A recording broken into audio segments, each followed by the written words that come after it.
Hey everyone, this is Stephen Strong at the Cast Iron Connection. We will find cast iron cooking, collecting, restoration, and education. Today we're going to talk just a little bit about what you do when you go hunt cast iron. I've been collecting cast iron for about 3 years now, and I just want to share some of the tips and things that I have learned along the way. So let's get started. A lot of times you'll go and you'll find pieces like this.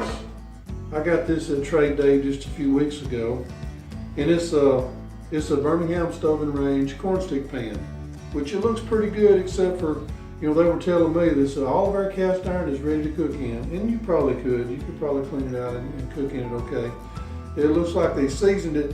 It has a few little specks here and there where the seasoning had been applied a little too thickly. That's not a big deal. This is a good find for me. I got this piece at another place across town, and it's in pretty good shape as well. It's not pitted, it's not corroded. Even on the back, even though you see a little bit of rust, you can still see the letters pretty well. If the light is right, you can still see the letters where they're not rusted out. A lot of times you'll get them where the letters are rusted plumb off.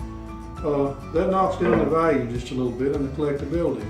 You really want them to be nice and clean and clear. You want to be able to read all the lettering and markings on the back. You also will find them like this.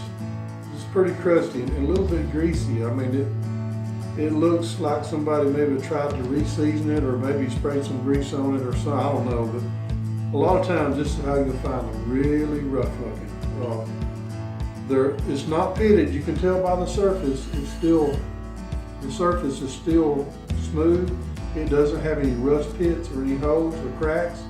You have to watch out also with cracks on skillets. Usually not on the small ones, but on the larger skillets.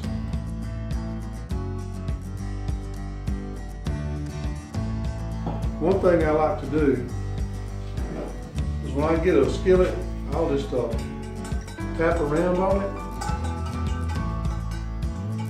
And if it's got a crack, you'll hear that thuddy sound when you get near the crack. I don't have any cracked pieces right now. I usually try to avoid those, but I have bought them. I have brought home a few cracked pieces and didn't know it. And it's really disappointing, especially if it's a little more of a rare piece. You're going to find pieces that are corroded. You're going to find pieces like this one right here. It looks like somebody had already tried to season it. It's not too bad, but it's got an odor. It smells like paint. You can get these little lead test kits. I think Lowe's advertised theirs for $11.99, $12. For peace of mind, if you're going to be cooking on these pieces, it's a good idea to go ahead and get a lead test kit. $12 is not that much when it comes to your health, I guarantee. Okay, things you watch out for. Whenever you're looking at a pot, most of the time the Dutch ovens will have a tendency to wobble. The reason why people have a tendency to put them on the stove or put them on the fire without them acclimatizing to the heat. So a lot of times the bottom of let's get this big boy up here. A lot of times the bottom of the pot will get hot before the rest of it does, and it will try to expand. And when it does, it'll cause that bottom to be round. That's what we refer to as a spinner. If you got a pot and you're trying to stir some beans or something in there, and the pot just wants to spin with you, that's a spinner. One thing I usually do is I'll take a straight edge. You can't tell perfectly, but you can lay that straight edge on top and look for light. Spin it around and see if it's straight. This one is pretty straight. You don't find many big pots that are flat. A lot of times, the Dutch ovens, probably 8 out of 10 of them I find are spinners. But when you find one that sits flat, I usually keep those.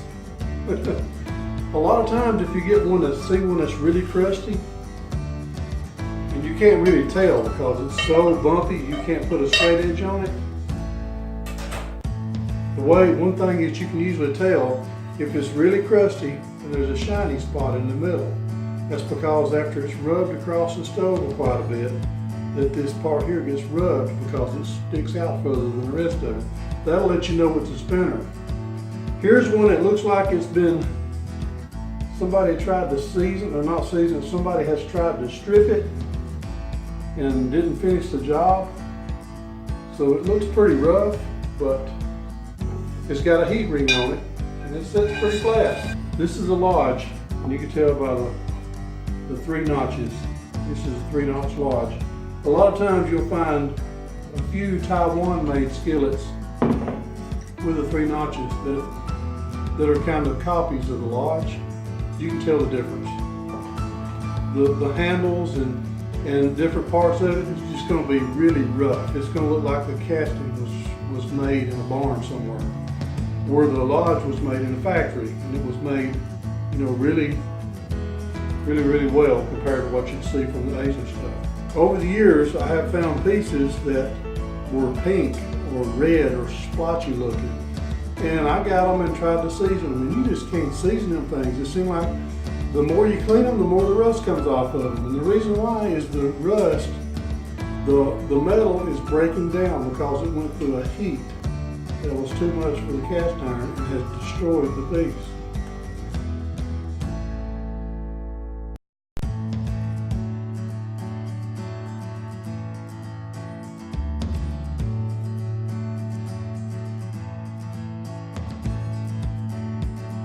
You know, they say, the old timers, a lot of them say, well, just throw it in the fire. You can clean it, just throw it in the fire.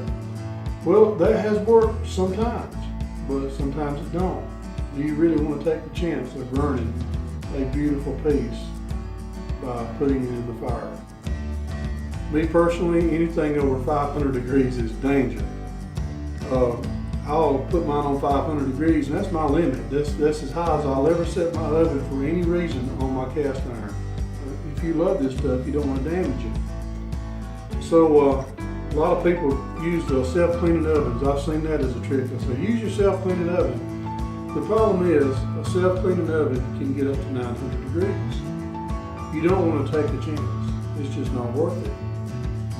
I've seen so many people take steel grinders to them, and they'll use wire brushes and wire wheels. So if you find a piece that's, I haven't got one, but if you find a piece that's exceptionally shiny, that's almost like a mirror inside and out, stay away from it. Because somebody has wheeled it down with a wire brush to the point where they have destroyed the surface. And what happens with cast iron, when you're seasoning cast iron, you'll heat it up, you'll get it warm before you season it. The reason why you do that is because you open the pores up. Cast iron is a porous material. So when you go in and you wheel something down, you're mashing down all of those pores and you're just flattening them out where they can't receive seasoning. There's a rough surface there that you can't see because it's microscopic. So when you wheel it down, you're compacting those pores and you're closing those pores up where they can't receive seasoning, and it'll never season right again. I know that in the original factories, I know you can't hardly see this. This is a number 3 century. They used a milling process, and you'll see the swirls from the mill. Don't be afraid of that.